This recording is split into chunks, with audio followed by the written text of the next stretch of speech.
ఇప్పుడు రాజశేఖర రెడ్డి ఫ్యామిలీలో వాళ్ళు రాజశేఖర రెడ్డి చనిపోయిన తర్వాత జగన్మోహన్ రెడ్డికి షర్మిలకి మధ్య ఆస్తి గొడవలు బాగా జరిగినాయి. ఇప్పుడు అవే మొన్నటిదాకా ఈ వీళ్ళ దాంట్లో కూడా ఉండే అవకాశం ఉందా? అట్లా ఏమన్నా ఉందా? డెఫినెట్ గా ఉంది. ఆల్రెడీ కంబైన్డ్ ఆస్తులు ఉన్నాయా? ఆల్రెడీ ఉన్నాయి. అంటే అది కొన్ని ప్రాపర్టీస్ ఆల్రెడీ డివైడ్ చేసిండ్రు అనేది కూడా తెలిసింది కేసీఆర్. మరి ఆ డివైడ్ చేసిన దాంట్లో కవితకి ఇచ్చింది నచ్చిందో నచ్చలేదో, ఇంకేం తక్కువ అనిపిస్తుందో ఏందో కానీ ఆ రకంగా కూడా ఉంది.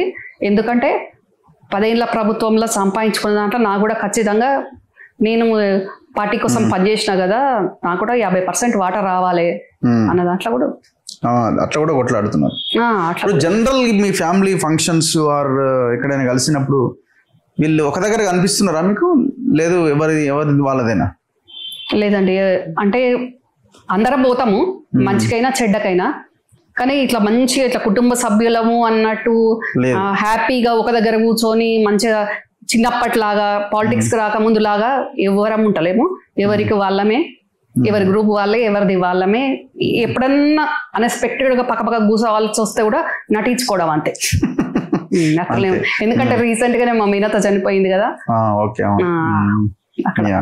ఇప్పుడు సంతోష్ రావు ఎందుకో కనబడట్లేదు. వాడెక్కడ పోయిందండి? వాడు కేసీఆర్ దగ్గర ఉంటే ఏంటండి?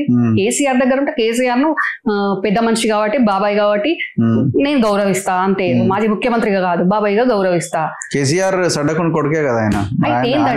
రిలేషనే కదా. మాకెట్ట రిలేషన్ అవుతాడండి? వాడేవాడు ఫాల్తు గాని పట్టుకొని మాకు రిలేషన్ అంటే ఎందుకు కాదండి? ఆయన సడ్డకుని కొడుకు మీకేమవుతారు? రిలేషన్ కాదా? ఆయన వరకు ఉంటది రిలేషన్, మాకెందుకు ఉంటదండి రిలేషన్? వాడేవాడు మాకు రిలేషన్ ఏంది? ఇప్పుడు ఎవరు? శోభమ్మ గారి సిస్టర్ కొడుకు కదా. అవును, అదే ఆమె వైపు అన్నట్టు, అది అంతే కదా. ఆమె వైపు అన్నట్టే. వాడు చేసిన కాంట్రిబ్యూషన్ ఏంది పార్టీకి? వాడు ఈ రోజు వాని వల్ల జరిగిన నష్టం ఏంది అనేది కుటుంబ సభ్యులుగా మాకు తెలుసు. ఇక మీలాంటి వాళ్ళు ఆ దేశపతి శ్రీనివాస్ గారు, అసలు ఆ దేశపతి శ్రీనివాస్ గారు అంటే నాకు చాలా గౌరవం ఉండే. నిన్న మొన్న కొన్ని నాకు చూడండి అని కొందరు పంపించిండ్రు ఆయన మాట్లాడినాయి. అవి చూస్తే అసలు ఎంత బాధ అనిపిస్తుందంటే, మొత్తం మేం కుటుంబ సభ్యులం కాదు, వీళ్ళే కుటుంబ సభ్యులు అన్నట్టు ఆ వి ప్రకాష్ అన్న, ఈ దేశపతి శ్రీని గారు అసలు ఎన్ని చెప్తున్నారు. అసలు వండర్ అనిపిస్తుంది నాకు వాళ్ళు చెప్పేది మాట్లాడుతుంటే, వింటుంటే. ఏం తెలుసని మా కుటుంబంలో ఇంటర్నల్ ఉన్నది. మీరు రాజకీయ పరంగా కేసీఆర్ ను చూసిండ్రు కావచ్చు, సిద్ధాంత పరంగా, పార్టీ పరంగా, సంస్థాగత పరంగా అవి మాట్లాడండి. కానీ ఇంటర్నల్ విషయాలు మీకేం తెలుసా అండి? చూడండి, మీరు చూసినప్పుడు చూసి మీరు వాళ్ళని అడగండి. అడిగితే వాళ్ళు ఏం చెప్తారో తర్వాత నేను మీకు చెప్తాను. వాళ్ళకి ఏం తెలుసని మాట్లాడుతున్నారు. ఎంత దారుణంగా ఈ రకంగానా ఇట్లా మాట్లాడడం. బాబాయ్ గారు ఆరోగ్యాన్ని కాపాడుతున్నారు ఆయనే కదా. అడ్డంగా నాశనం చేసిండు. మంచిగా బక్కగున్న చక్కగా నడిచేటోని ఈరోజు వంగిపోయేటట్టు చేసిందే వాడు దరిద్రుడు.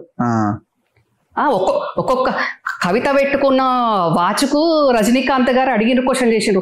మరి సంతోష్ గారు దాచుకున్న ఒక్కొక్క డైమండ్ 50 కోట్లు. ఒక్కొక్క డైమండ్ 50 కోట్ల. ఒక్క డైమండ్ 50 కోట్లు. ఒకటే డైమండ్ కాదు, ఒక్కొక్క డైమండ్ 50 కోట్లు. అట్లా బోలెడండి డైమండ్లు వాడు దాచుకున్నాడు.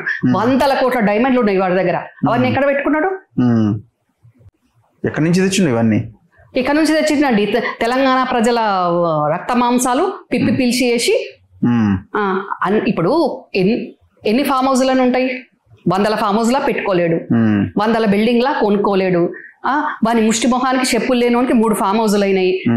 ఆ ఫామ్ హౌజులు చూపిస్తాను కూడా మీకు నేను చెప్పిన, మీరే పోదామని రాలేదు. అన్ని ఫామ్ హౌజులు అయిపోయినాయి.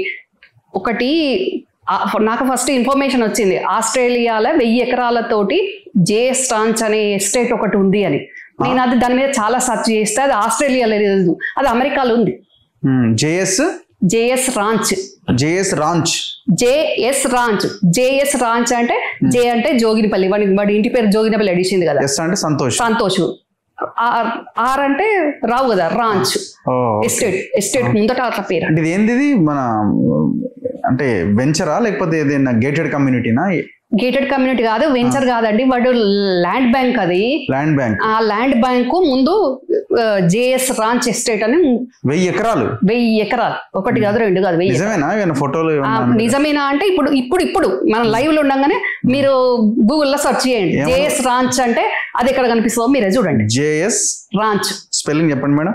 జేఎస్ రాంచ్ RANCH కొట్టండి, అది ఎక్కడ చూపిస్తుంది? టెక్సాస్ అని ఉంది కదా, జేఎస్ రాంచ్.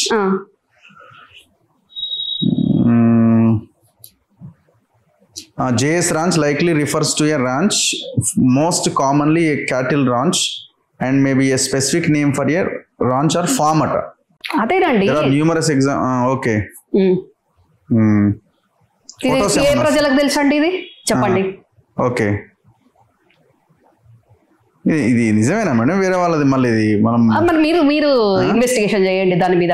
వేరే వాళ్ళది నేను ఎందుకు చెప్తానండి? ఇది వరకు ఎప్పుడన్నా నేను మీకు కాదు మీడియా మరి ఇది ఎవరి పేరు మీద ఉందో, ఇక అది ఎవరి పేరు మీద పెట్టినరో ఏం పెట్టినరో. ఎంత ఉంటుంది ఆయన సంపాదన మీ అంచనా ప్రకారం? ఎంత సంపాదించుంటాడు? చాలా సంపాదించిండండి, చాలా సంపాదించిండు.